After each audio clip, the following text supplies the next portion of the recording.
acabado todo lo que es lípidos, hemos entrado ya al estudio de las biomembranas y hemos visto, ¿verdad?, que hemos repasado ciertos asuntos, ustedes ya saben, pues que las membranas tienen o sea, su estructura responde a la teoría comprobada del mosaico fluido. Su composición está formada por lípidos, sobre todo los lípidos compuestos que hemos visto en la parte de lípidos, donde están fosfolípidos, esfingomielinas, erytrócitos, gangliósidos y colesterol. Y también están formados por proteínas. Hemos dicho, ¿verdad?, también que la parte lipídica de la membrana es la que garantiza que ciertas moléculas, sobre todo que sean liposolubles, pueden atravesar la membrana. A su vez, no solo las liposolubles, fíjense aquí, compuestos liposolubles atraviesan las membranas. Si bien las membranas, las bicapas lipídicas serían impermeables para sustancias polares e iónicas, hemos dicho y subrayado, ¿verdad?, que sin embargo el agua sí puede atravesar, el oxígeno, gases como el oxígeno, anhídrido carbónico y nitrógeno, también pueden atravesar la membrana, la región lipídica, debido a su pequeño tamaño. Asimismo, ciertos iones como sodio, potasio y cloro pueden atravesar las membranas. Sin embargo, la pregunta, ¿verdad?, habíamos puesto, ¿cómo atraviesan las sustancias que no son liposolubles? Pues gracias a la presencia de proteínas. Las proteínas constituyentes de las membranas son las que garantizan o facilitan el ingreso de ciertas moléculas que son polares o un poco más grandes. Esas proteínas hemos dicho que se clasifican, estamos recapitulando, ¿no?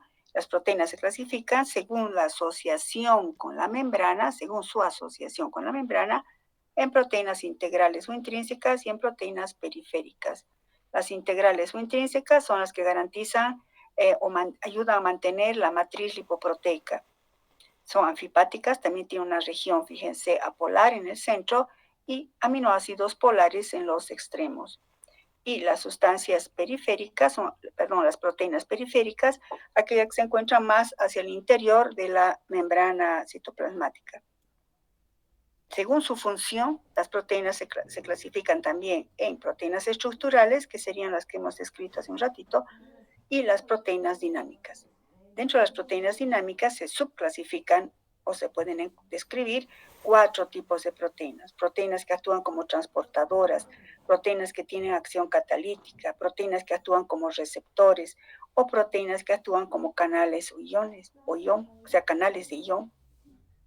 Pues habíamos descrito, ¿verdad?, entre las enzimas la importantísima adenilciclasa, la ATP sintasa, que vamos a ver más adelante.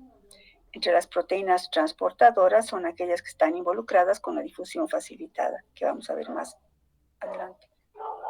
Y finalmente, habíamos visto, ¿verdad?, que podríamos afirmar, y habíamos quedado acá, podríamos afirmar que las membranas biológicas tienen estructuras complejas, dista mucho de ser, digamos, entidades estáticas. Hemos definido, ¿verdad?, que son sistemas bioquímicos, dinámicos y fluidos. Y entonces, después de todo lo visto, veamos ahora más profundamente, por eso he puesto el bichito con su lupa, cómo se cumplen esas funciones, cómo las membranas cumplen sus funciones. Pues habíamos quedado acá.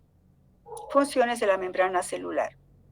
Entre la primera función de la membrana celular que ustedes deben recordar de biología y fisiología es el transporte de sustancias de modo selectivo. Esto se denomina la permeabilidad selectiva, es decir, que las membranas de un modo selectivo permiten que ingrese ciertas sustancias y permiten que salgan ciertas sustancias. De esta manera, las membranas mantienen diferencias de composición en el interior y exterior de la célula. ¿Cómo se logra esto? Gracias a la acción de proteínas transportadoras que acabamos de ver, canales de ion, procesos de endocitosis y exocitosis que vamos a ver enseguida. Gracias a esta primera función, que es la permeabilidad selectiva, las membranas mantienen composiciones iónicas intracelulares diferentes a la composición extracelular. Así, por ejemplo, es importantísimo recalcar esto. El líquido intracelular, subrayen chicos, es rico en potasio, magnesio y fosfato. El principal ion, el fosfato. Recuerdan, desde el primer capítulo hemos hablado del fósforo. ¿verdad? Que tiene su octeto expandido, que le da lugar a formar enlaces muy especiales. Entonces, en el líquido intracelular, dentro de las células, los iones más que se encuentran en mayor concentración son el potasio, magnesio y fosfato. En cambio, en el líquido extracelular abunda más el sodio, calcio y cloruros. El mantenimiento de este equilibrio o de esta composición es vital para la célula. ¿Quién garantiza que esto se mantenga? Pues las membranas celulares.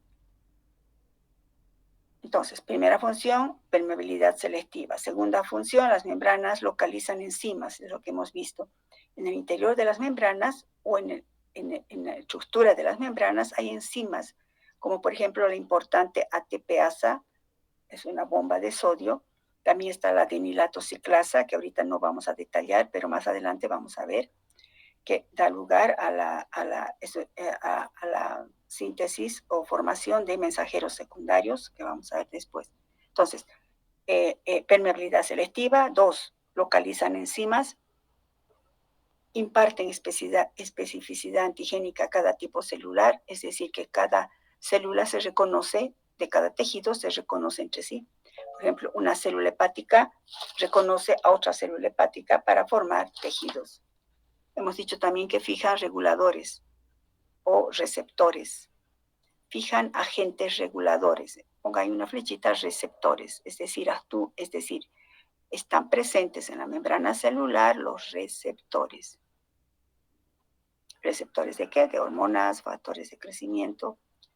Y también proporcionan sitios de transducción de energía. Esto lo dejamos un rato así porque esto es todo un capítulo, chicos.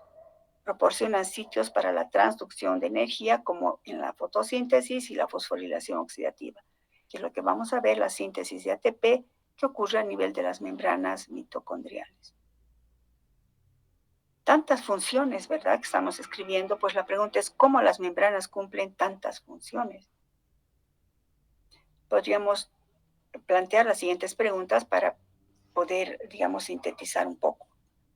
¿Cómo la célula se ajusta a un ambiente extracelular en constante cambio? Hemos visto, ¿verdad?, que hay transportadores. Si la membrana plasmática es relativamente impermeable, ¿de qué manera casi todas las moléculas entran en la célula? Ay, tanta bulla. ¿De qué manera se establece la selectividad en el movimiento? Pues veamos.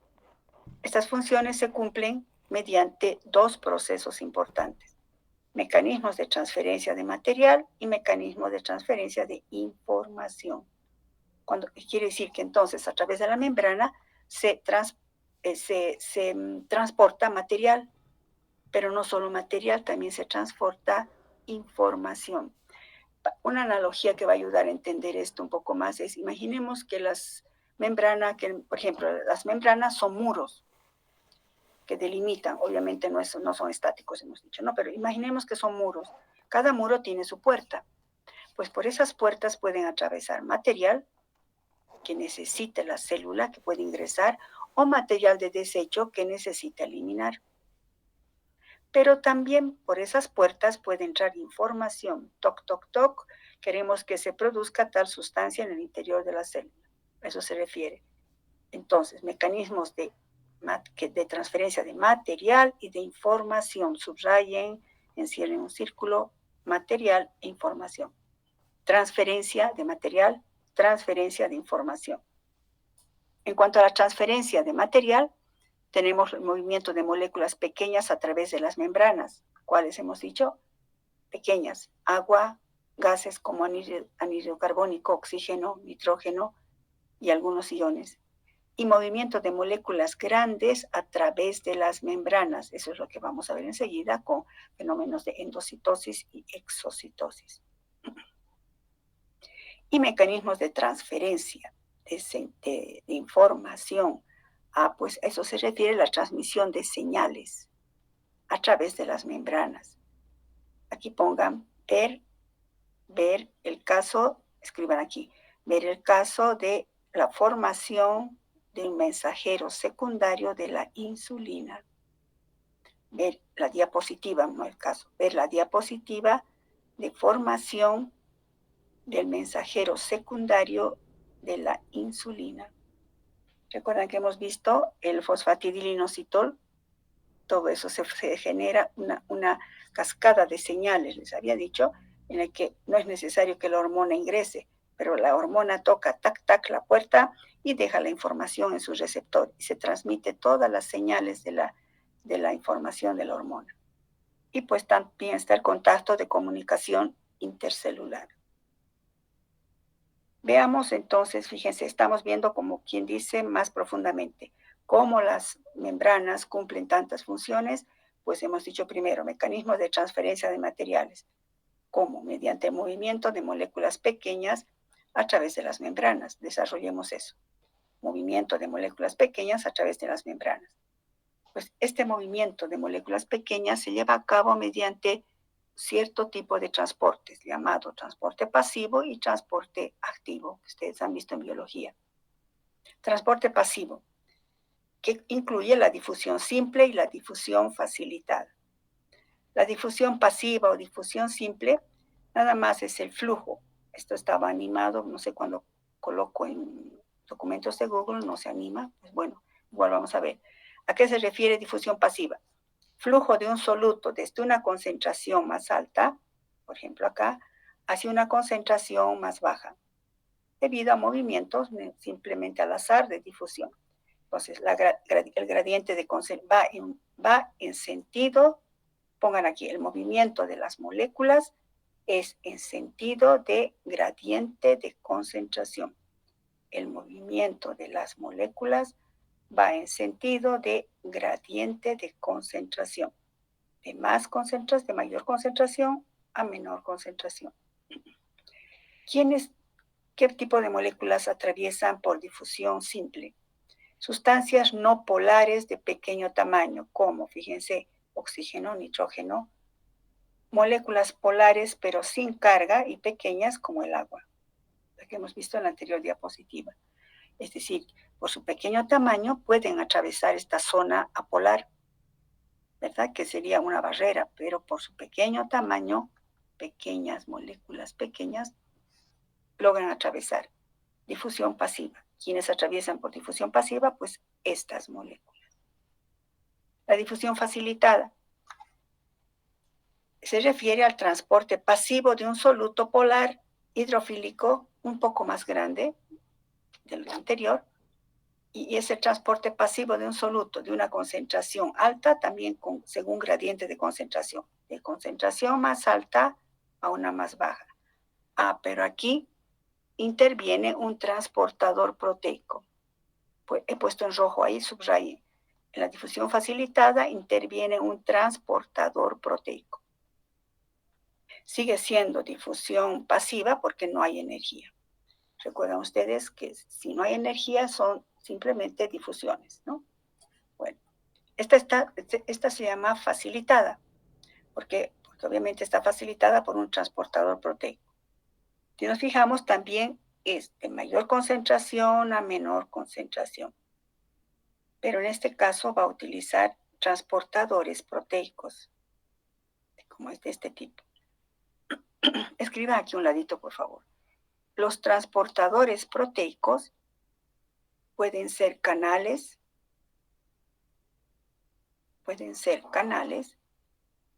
o pueden ser proteínas, o pueden ser proteínas, canales proteicos también son, perdón. O sea, los transportadores proteicos, bueno, redundando, ¿no? Pueden ser de tipo canal, o pueden ser proteínas transportadoras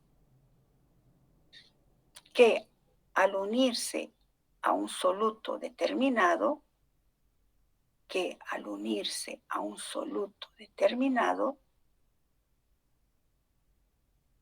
cambian su conformación estructural,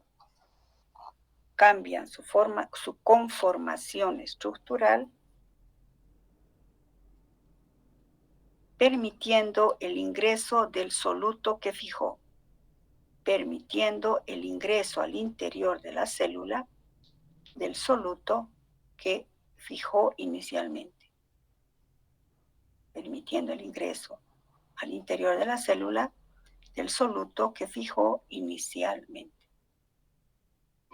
Entonces, este sería un canal, obviamente no se está moviendo, ¿no? Pero a mayor concentración simplemente pasa por este canal, fíjense en mi cursor. En cambio, las proteínas transportadoras pueden ser de este tipo, fíjense con esta forma como bisagra, ¿no? Capta a lo soluto que la célula necesite que ingrese. Al captar, al ingresar, fíjense mi cursor, al ingresar aquí, cambia la conformación y esto se abre. No está animado, ¿no? Se abre y luego ingresa. Entonces, fíjense, en este esquemita estoy representando todo el transporte pasivo. ¿Qué sería esto? Difusión simple. ¿Qué tipo de moléculas? Agua, anhídrido carbónico, oxígeno atraviesa. ¿Qué sería esto? Transporte ya facilitado por acción de un canal, como una puerta, ¿no? Que se abre y ingresa la sustancia que debe ingresar, o que sería ya difusión facilitada, o usando una proteína transportadora. Lo que les decía de la proteína transportadora es que una vez que fija el soluto, la molécula que desea la célula o necesita la célula, capta y cambia su conformación y se abre acá y permite el ingreso de la sustancia que la célula necesite. Entonces, el transporte pasivo puede ser difusión simple o difusión facilitada. La difusión facilitada puede estar dada por proteínas específicas que pueden ser de tipo canal o proteínas transportadoras que tienen la particularidad de cambiar su conformación para facilitar el ingreso de ciertas moléculas. Sigue siendo transporte pasivo. ¿Por qué? Sáquenle una flechita ahí, porque no hay gasto de energía. Transporte pasivo, no hay gasto de energía. El otro tipo de transporte que ustedes también lo conocen es el transporte activo. Es el transporte de un soluto a través de una membrana, pero en dirección de concentración creciente, es decir, de menor a mayor. En la anterior era de mayor a menor, aquí es de menor a mayor. Y en consecuencia se requiere energía. Esto subrayo. En transporte activo se requiere energía. Realmente esa energía está dada por la hidrólisis del ATP. Y esta esquemita me gustó mucho en el sentido de que está explicando eso. Expliquemos, a ver. Veamos. Uno, que decimos que va en dirección de concentración creciente, de menor, o sea, esto tiene que salir, ¿no? Tiene que, digamos, queremos que esta molécula salga hacia este lado. Una vez que estas moléculas se unen al transportador, fíjense, se ha unido acá, para que esta molécula pueda, estas moléculas, estas esferitas verdes, vamos a decir que sea sodio, por ejemplo, para que el sodio pueda salir, esta molécula tiene que ser fosforilada. Pongan aquí, por favor, el ATP, a este ladito la flechita donde guste, pero aquí. El ATP fosforila la proteína,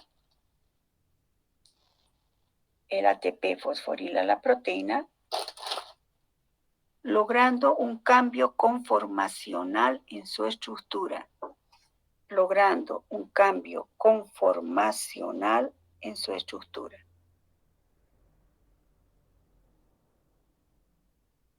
Aquí pongan gasto de energía. Aquí cito a un ladito, gasto de energía. Bueno, entonces hemos dicho, logrando un cambio conformacional que da lugar, fíjense que da lugar a la salida, aquí pongan, el cambio conformacional da lugar a la salida o ingreso de ciertas moléculas. El cambio conformacional da lugar a la salida o ingreso de ciertas moléculas.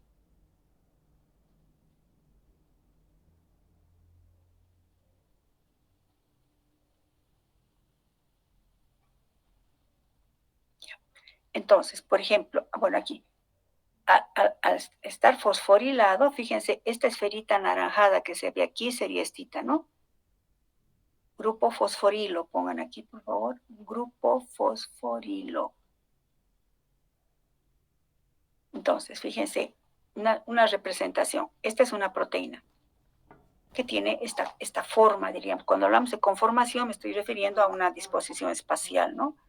Tiene esta forma.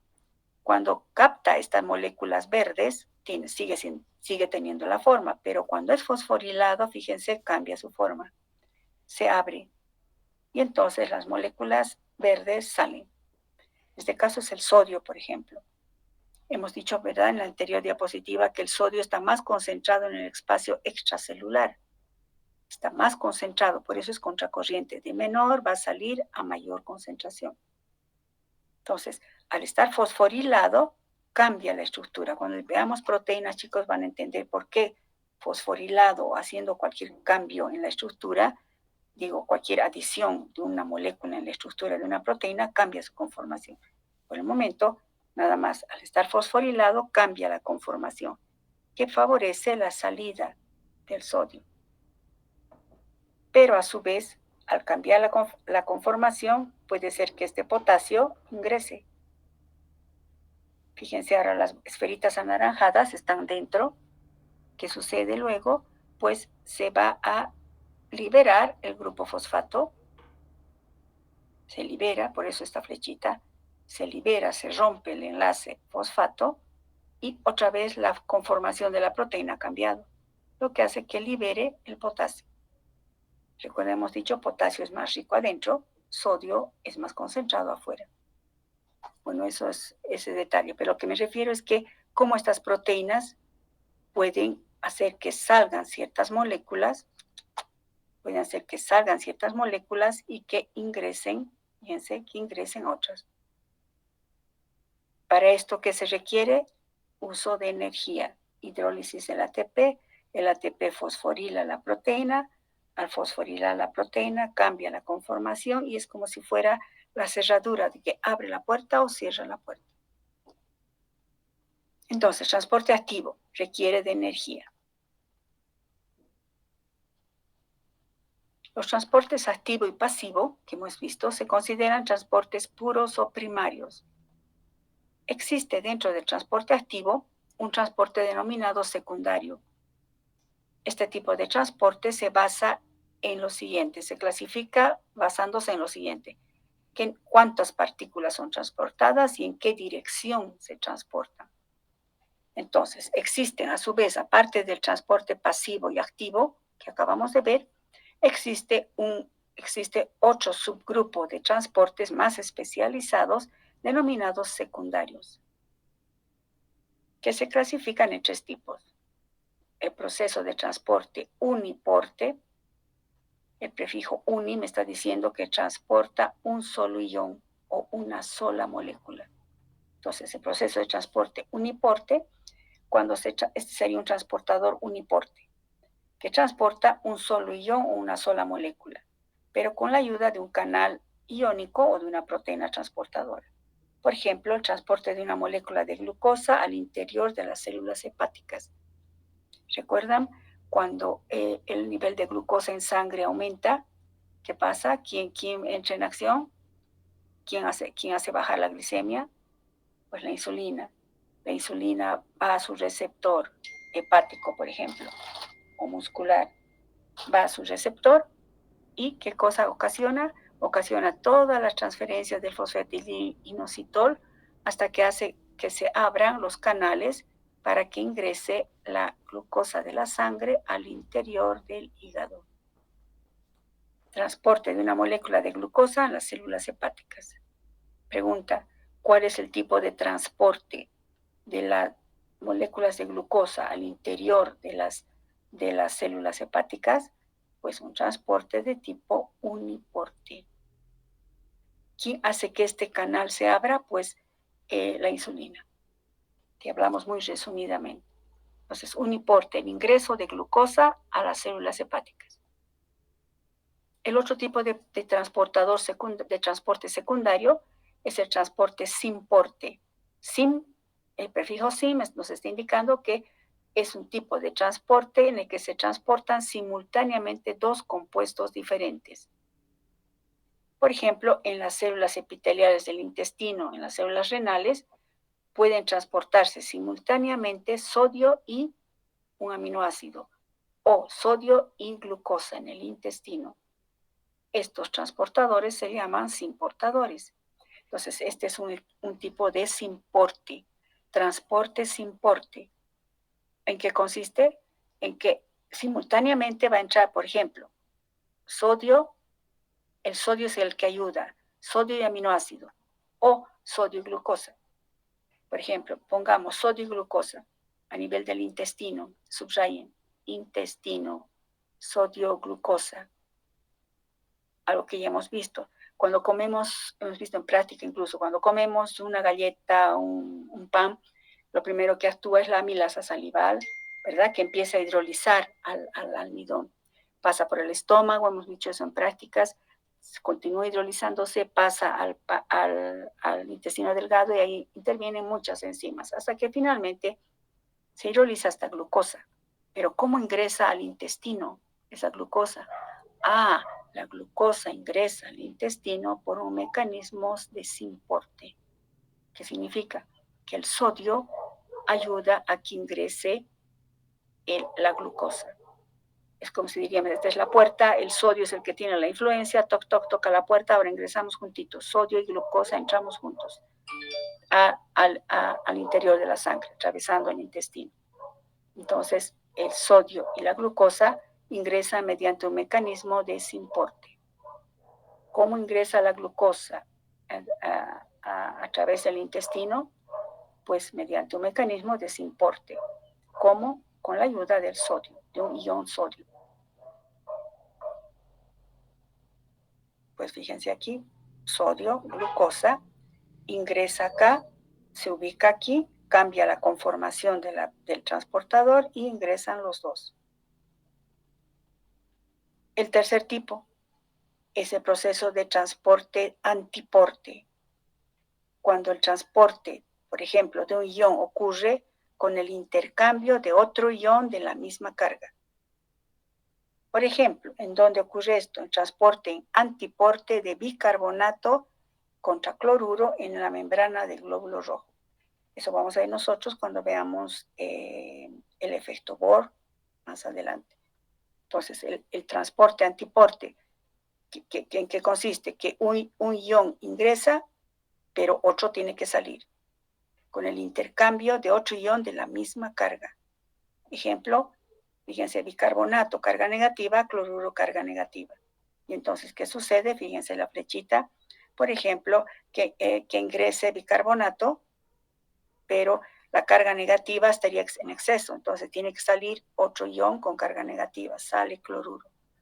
Este transportador hace posible esto, que ingrese bicarbonato, por ejemplo, y salga cloruro a nivel de la membrana del glóbulo rojo. Entonces podemos ver en este esquemita el resumen, ¿verdad? Uniporte, que ingresa solo uno. Simportador, que ingresan dos al mismo tiempo, por ejemplo, sodio y glucosa. El sodio le ayuda, entran los dos. Antiporte, cuando ingresa uno de carga negativa, por ejemplo, para no sobrecargar la carga negativa debe salir otro de carga negativa, como por ejemplo el cloruro. Bicarbonato, cloruro, sodio, glucosa, y esto pues simplemente el transporte, hemos dicho, ¿verdad?, interior de la glucosa a las células hepáticas. Bueno, ese sería el movimiento de moléculas pequeñas a través de las membranas. ¿Cómo ocurre el movimiento de moléculas grandes a través de las membranas? Algo que también ustedes ya han visto, la endocitosis. Ese proceso por el que la célula capta sustancias grandes. Por ejemplo, pueden ingresar ciertos polisacáridos, ciertas proteínas, ciertos polinucleótidos. La endocitosis, a su vez, fíjense, puede ser fagocitosis, que es la ingestión de partículas grandes. Y la pinocitosis es aquella en la que la célula invagina líquido. Fíjense aquí, endocitosis, entonces, las moléculas que tienen que ingresar, no hay transportadores aquí, pero entonces, ¿qué sucede? La célula necesita estas moléculas. Forma una invaginación, se llama, capta a las moléculas, se cierra ese nivel y se forma como una vesícula. Pues esta vesícula luego por acción de ciertas lisosimas se destruye y entonces la molécula ingresó. Ese es el proceso de la endocitosis. La exocitosis, cómo bota sus desechos las células. Algunas moléculas grandes o macromoléculas, como las libera, pues igual forma otra invaginación, las capta como si fuera un basurerito y luego se une a la membrana y libera los desechos. Eso es entonces transporte de moléculas pequeñas que hemos visto y moléculas grandes por endocitosis y exocitosis. Y el segundo mecanismo hemos dicho que es la transmisión de señales a través de las membranas. Es decir, que a través de las membranas se pueden transmitir señales bioquímicas específicas, como por ejemplo señales de neurotransmisores, señales de hormonas, inmunoglobulinas, de anticuerpos, ¿no? Estos se unen a proteínas receptoras transmembrana. Transmite información a través de membranas hacia el citoplasma. Esto lo estoy poniendo muy resumido, chicos. Vamos a hablar de esto.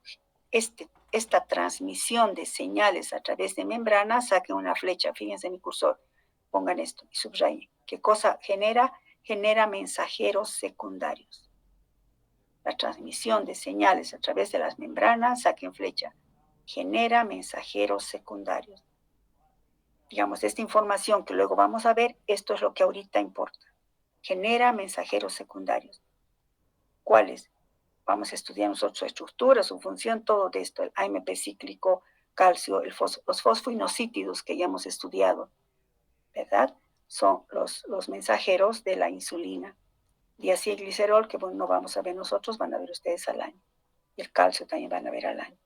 Entonces, la transmisión de señales es toc, toc, toca la puerta del muro y dice, tiene que ocurrir tal cosa. Por ejemplo, la insulina, toc, toc, hay mucha glucosa en sangre, tiene que ingresar glucosa al interior de la célula. Muy bien, se generan, ¿qué? El AMP cíclico, claro, todos los fosfoinosítidos y al final se abren los canales y la glucosa ingresa. ¿Quién dio la señal? La hormona. ¿Gracias a qué? A que hay proteínas receptoras en las membranas que reciben el mensaje. Conclusión, en consecuencia, nuestro capítulo, que es muy amplio, podríamos haberlo dividido en dos, no he querido dividirlo en dos, normalmente se divide, pero he querido unir para que vean la influencia de los lípidos en la estructura y en la función de las biomembranas. Permítanme leer. Los lípidos cumplen funciones energéticas. Hemos visto cuáles son. Los glicerofosfolípidos, aumenten ahí sí. Glicerofosfolípidos, o sea, los lípidos simples. Y también cumplen funciones estructurales. ¿Cuáles? Lípidos compuestos.